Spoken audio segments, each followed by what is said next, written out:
Bismillahirrahmanirrahim. Assalamualaikum warahmatullahi wabarakatuh. Perkenalkan, nama saya Muhammad Fahmi Rizal, SOSMPD. Saya berasal dari kampus STAI Dr. KZ Mutakin Purwakarta, mengajar di Prodi Komunikasi dan Penyiaran Islam. Dalam rangka peningkatan kompetensi dosen pemula di lingkungan Kementerian Agama tahun 2026, saya akan menampilkan video pembelajaran di mata kuliah yang saya ampu, yaitu mata kuliah pengantar ilmu komunikasi. Selamat menyaksikan.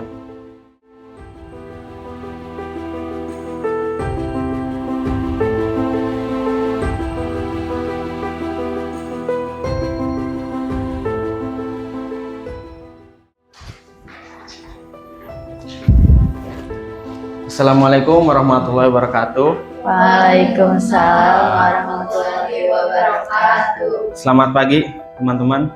Pagi. Gimana kabarnya pagi ini? Alhamdulillah.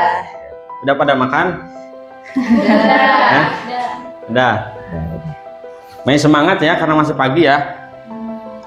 Insya Allah. Pertemuan pertama ya. Oke. Jadi pada pertemuan kali ini kita akan membahas terkait pengantar ilmu komunikasi. Sebelum kita masuk lebih dalam ke materinya, alangkah baiknya kita berdoa terlebih dahulu ya. Ya. Oke. Berdoa mulai.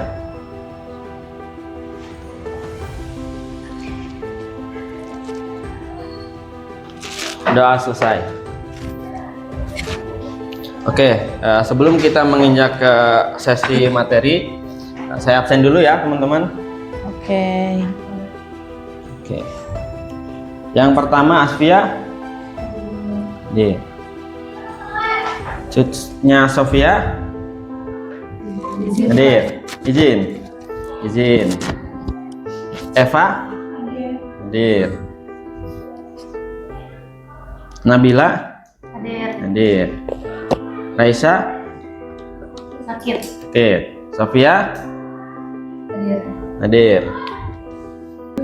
Oke, teman-teman, kita masuk ke pembahasan ya, materi terkait pengantar ilmu komunikasi. Pembahasan yang pertama itu terkait dengan unsur-unsur komunikasi. Siapa yang hari ini sudah membuka WhatsApp? Aku, Pak. Teteh. Ada pesan dari siapa? Dari teman-teman kelas, banyak lah. Menurut kalian, apakah pesan itu termasuk komunikasi? Termasuk. Pesan WhatsApp? Ya. Masuk. Nah, dalam proses penyampaian ataupun mengirim pesan WhatsApp, itu terjadi sebuah aktivitas yang terjadi di dalam hal tersebut, yaitu pertukaran informasi apa yang sebenarnya terjadi dalam proses komunikasi dan juga komponen apa saja yang terlibat di dalamnya. Jadi perlu teman-teman ketahui, di setiap proses komunikasi itu pasti ada sebuah unsur-unsur atau poin-poin yang terkandung di dalam komunikasi tersebut selama komunikasi berlangsung ya. Apa saja sih kira-kira? Nah, unsurnya itu yang pertama komunikator, yang kedua itu pesan, yang ketiga media, yang keempat komunikan, yang kelima efek. Bisa teman-teman lihat di sini, yang pertama unsur komunikator. Ada yang membacakan terkait unsur komunikator? Angkat tangan. Silahkan. Ya. Unsur komunikator, peran dan definisinya adalah pihak atau individu yang bertindak sebagai pengirim pesan dan menginisiasi komunikasi. Oke. Berarti pada intinya komunikator itu si Pengirim pesan. pengirim pesan. Tuh. Terus yang kedua ada pesan. Pesan ini berarti gagasan ataupun ide atau informasi yang disampaikan oleh komunikator. Terus yang ketiga itu ada media ataupun alat saluran komunikasi yang digunakan untuk mengantarkan pesan. Nah, tadi yang dibicarakan di awal perkuliahan pembukaan terkait komunikasi melalui WhatsApp itu yang termasuk dalam media itu apa medianya? Sosial media WhatsApp. Media WhatsApp. Tuh. Terus poin keempat yaitu terkait komunikan ataupun pihak individu yang menjadi target penerima pesan. Si pesan itu ketika diterima. Kalau yang tadi di awal ketika kita mengirim WhatsApp itu berarti komunikannya teman. Nah, yang kelima itu ada efek ataupun perubahan dampak komunikasi yang terjadi dari komunikan setelah menerima pesan. Jadi setiap pesan yang disampaikan ke komunikan itu pasti akan menimbulkan sebuah efek ataupun reaksi ataupun komunikasi timbal balik gitu, antara komunikator dan juga komunikan.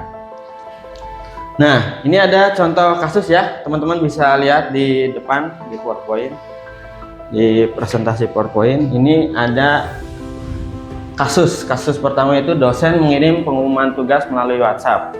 Itu kira-kira komunikatornya siapa? Dosen. Oke, pesannya Informasi tugas. Oke, pesannya informasi tugas. Terus medianya yang digunakan? Aplikasi WhatsApp. Komunikannya? Mahasiswa. Efek yang terjadi dalam proses komunikasi tersebut? Kita jadi tahu kalau ada info tugas. Mahasiswa mengerjakan tugas. Oke. Kita masuk ke slide yang kedua ya. Terkait definisi dari komunikasi tersebut. Komunikasi adalah proses penyampaian pesan dari seorang kepada orang lain untuk mencapai pemahaman bersama. Nah, tadi kan teman-teman udah lihat ya bahwa unsur dalam komunikasi itu ada 5 ya. Pertama komunikator, kedua pesan, terus media, komunikan, dan juga efek. Nah, kalau kita lihat dalam definisi komunikasi, ini kan ada poin penting ya, yaitu pemahaman bersama. Ketika komunikasi tersebut atau pesan tersebut ketika disampaikan dan si komunikan tidak paham tentang apa pesan yang disampaikan, itu masuk dalam komunikasi enggak? Enggak. Kenapa? Kekurangannya apa? Kalau ke dalam 5 unsur komunikasi tersebut berarti kekurangannya apa? Terus kedua apa? Komunikasinya kurang, informasi yang diterimanya kurang informatif. Terus apa lagi? Atau medianya atau tempatnya itu kurang tidak mendukung gitu, emosi gitu. Oh ya, noise ya itu ya. Kalau misalkan yang masuk dalam pemahaman bersama itu berarti lebih ke efek ataupun ketika pesan tersebut sampai ke komunikan. Nah, kalau misalkan biasanya pesan yang disampaikan komunikator nyampe ke komunikan, terus si komunikan tidak melakukan timbal balik. Timbal balik itu kan masuknya ke efek, feedback. Efek ataupun feedback gitu.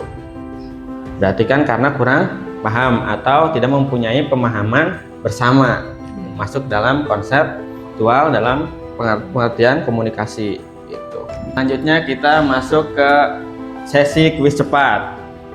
Nah, bisa lihat ke depan ya. Nah, ada sebuah situasi seorang mahasiswa sedang mempresentasikan makalahnya di depan kelas menggunakan proyektor.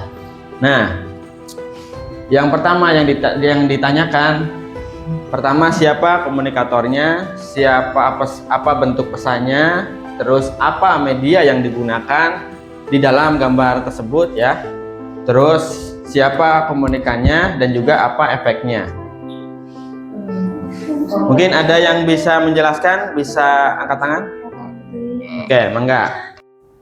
Di situ komunikatornya yaitu orang yang lagi presentasi, bentuk pesannya suatu materi yang dirangkum pada PowerPoint atau makalah. Media yang digunakannya ruang kelas dan PowerPoint. Komunikannya kita sebagai mahasiswa. Efek yang diharapkan mahasiswa jadi tahu apa yang disampaikan oleh komunikator. Oke. Misal contoh dalam kehidupan sehari-hari, misalkan dosen mengirim tugas melalui WhatsApp, itu kira-kira komunikatornya siapa? Dosen. Oke. Pesannya? Informasi tugas. Oke, pesannya informasi tugas. Terus medianya yang digunakan? Aplikasi WhatsApp. Komunikannya? Mahasiswa.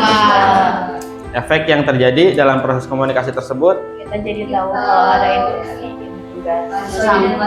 tugas. Oke, bagus. Oke, tadi udah ya dicontohkan kasus pertama dan kasus kedua. Sekarang kalian bisa mencontohkan, saya memberikan satu tugas, coba buatkan satu kasus terkait proses komunikasi yang terkandung kelima unsur dalam proses penyampaian komunikasi tersebut. Oke, bisa ya? Oke.